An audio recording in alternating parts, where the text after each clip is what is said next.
In my experience, we can use any of our practices, right? Any of our meditation, our prayer, our inquiry, our writing practices to come closer to ourselves, to come closer to our wounding, to come closer to that life that's wanting to move through us, closer to our embodied vulnerability, closer to those inner parts and pieces that are aching for integration, all of it.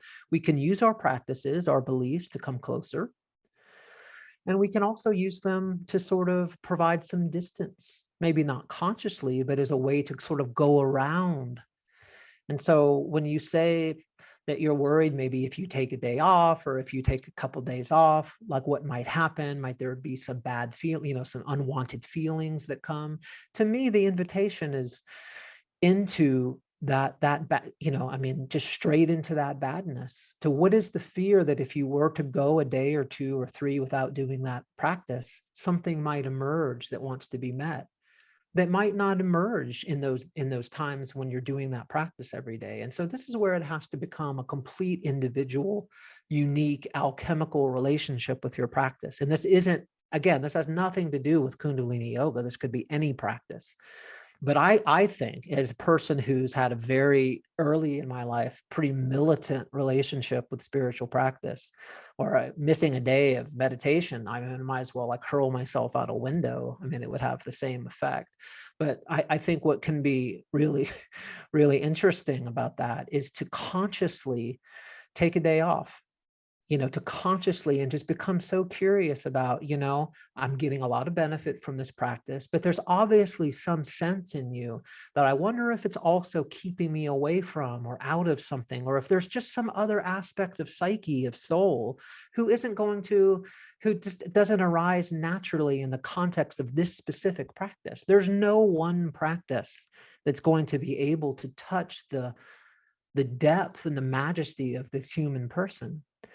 So it sounds like you're having some sense, some intuition, and I would just become curious, and you just set up an experiment. Like, I'm going to take a day off. I'm going to practice 6 days a week. And that seventh day, what I'm going to do is, instead of doing that practice, is I'm just going to sit there with my pen and my pad of paper, or take a walk in nature, or something else that's a bit more nurturing. It's not so programmatic. And you just ask. So here I am. And then so you speak with yourself. These are the dialogues with your own soul that can bring so much movement in the psyche, and just have an honest conversation with that deeper part of you, however you relate with that higher self, deeper self, God within. None of that, of course, matters really. But I'm consciously choosing to not do this practice today. And I would like to just open myself to what is it that has the space to emerge. What is it that wants to come and wants to speak with me that maybe just couldn't quite crack through when I was doing that practice? Not as I'll say it and I won't say it again, but not as a judgment against Kundalini yoga or any practice, but just knowing that the soul, in my experience, is majestic, it's infinite, it's multi-layered, it's multifaceted. And there's no one specific approach or way of practicing or way of praying or meditating that's going to be able to get to all aspects of the soul, of the psyche, of the spirit. And so I think you can honor and just start to trust that something's niggling at you about it. Something's kind of whispering into your ear, hey, are you engaging in this practice to avoid something? Are you stepping around something? Has it become rote and mechanical? And anything we do every day has a potential to, exercising, whatever it is, has the potential to becoming just rote and mechanical.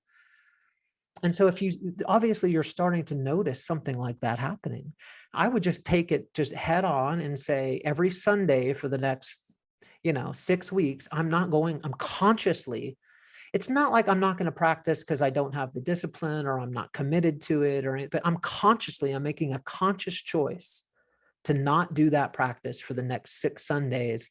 And I'm going to use that opportunity to, is some feeling of badness? I might feel bad. Now, if you don't do that practice and a feeling of badness arises, to me, that's really important data and information. Hello, you've come to visit. Do you have something to share to me?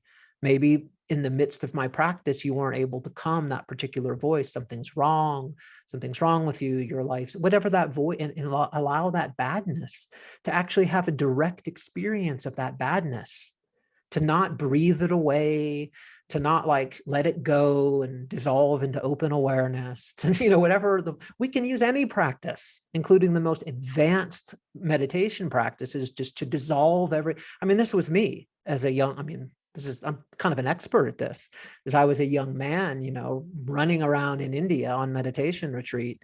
I got to a place where I could dissolve anything that would arise into open awareness. Or so it seemed. Sure seemed like that. And of course, over time, it was clear that I wasn't dissolving anything. Actually, I was really good at sort of rising above, and we could go on and on. But the point is that we can use any practice, spiritual, psychological, therapeutic, writing, whatever it is, intimate relationships, anything, to come closer to ourselves, or as a way to sort of pull back. And that's fine.